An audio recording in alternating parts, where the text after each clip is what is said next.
예, 오늘 하나님께서 주시는 약속의 말씀은 요한복음 13장 34절에서 35절까지의 말씀입니다.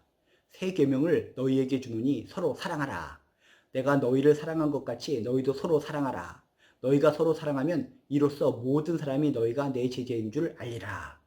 우리가 주님의 제자가 되길 원하는데 주님의 제자가 되기 위해서 필요한 것이 뭐라고요? 서로 사랑하라. 서로 사랑하라. 우리가 서로 사랑하는 것을 통해서 내가 주님의 제자인 것을 확증하는 하나의 표현이 된다는 것을 믿으시길 주님의 이름으로 축복합니다. 내가 주님의 제자가 되고 싶은데 성경 말씀을 다 외워야지 제자가 되는 것일까?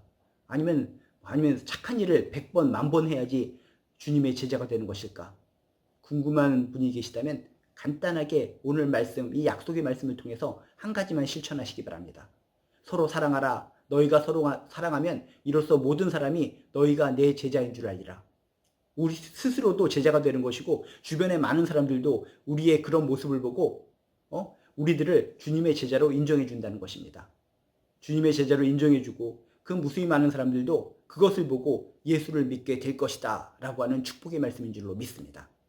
이것이 너무나 중요하기 때문에 오늘 말씀에 보면 새 계명을 너희에게 주노니, 새 계명이라고 하는 표현을 쓰고 있습니다. 새 계명, 의미심장한 선언이라는 것입니다. 예수님께서 십자가에 달려 돌아가시기 전에 진실로 새 계명, 진짜 중요한 계명을 너에게 주겠다라고 하는 의미에서 새 계명이라고 하는 표현을 통해서 우리에게 제시하고 있다는 것입니다. 예수님이 십자가에 달려 돌아가시기 전에 하신 정말 중요한 계명이다라고 말씀하셨으니 정말 주님께서 주신 계명들 말씀 중에 중요하고 또 중요한 말씀인 줄로 믿습니다. 새 계명이 뭐라고요? 서로 사랑하라. 서로 사랑하라. 간단합니다. 서로 사랑하라. 구약 성경에 보면 613가지의 조항의 그런 계명들이 있는데 613가지 조항들을 줄이고 축약하면 바로 주님의 오늘의 이 새 계명, 이 말씀에 다 축약되어 있는 줄로 믿습니다. 서로 사랑하라. 서로 사랑하라. 구약 613가지의 조항을 뭉치면 한 가지가 뭐라고요? 서로 사랑하라. 서로 사랑하라.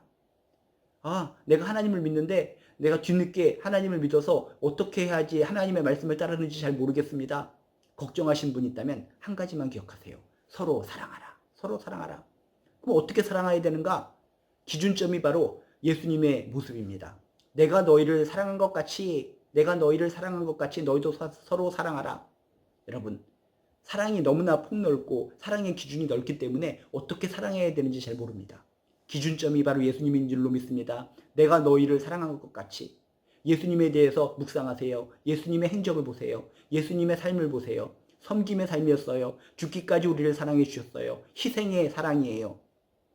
예수님의 행동, 그런 모습을 통해서 우리가 어떻게 사랑해야 될지를 체크하시고 배우시길 주님의 이름으로 축복합니다. 그런데 중요한 또 포인트가 있어요.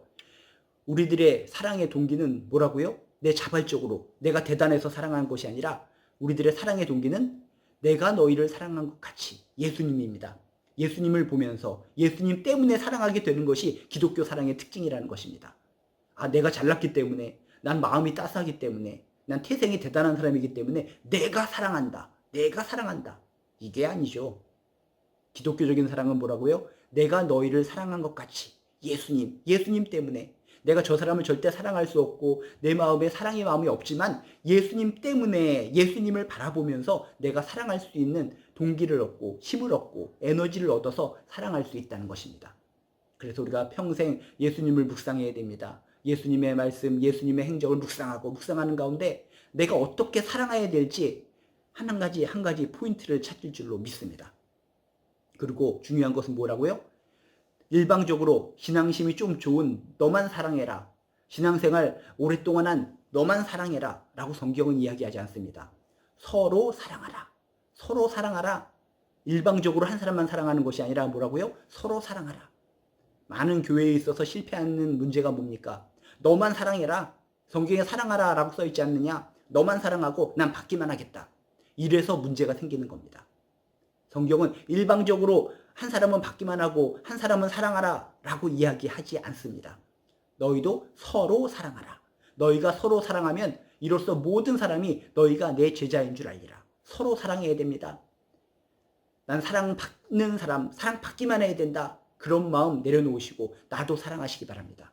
나도 저 사람을 사랑하고 저 사람도 나를 사랑하고 서로 사랑하는 가운데 은혜가 임하고 기쁨이 임하고 감동이 임하고 하나님의 사랑의 물결이 임할 줄로 믿습니다. 그렇게 우리가 서로 사랑하면 모든 사람이 그것을 보고 우리가 제자인 줄 알고 우리도 우리들의 그런 모습을 통해 아, 내가 주님의 제자로서의 삶을 살고 있구나 라고 깨닫게 될 줄로 믿습니다. 여러분, 주님께서 십자가에 달려 돌아가시기 전에 가장 중요한 계명을 우리에게 주셨습니다. 서로 사랑하라. 서로 사랑하라. 서로 사랑하시기 바랍니다. 사랑의 동기가 뭐라고요? 내가 너희를 사랑한 것 같이. 주님의 사랑을 묵상하고 기억하면서 주님의 사랑을 통해서 깨달음을 얻고 배우고 느끼고 내가 마음에 듬뿍 담은 대로 사랑하시고 사랑을 베푸시기를 주님의 이름으로 축복합니다. 그래서 모두 주님의 제자로서 행복한 신앙생활, 기쁨의 신앙생활 해나가시기를 주님의 이름으로 축복합니다.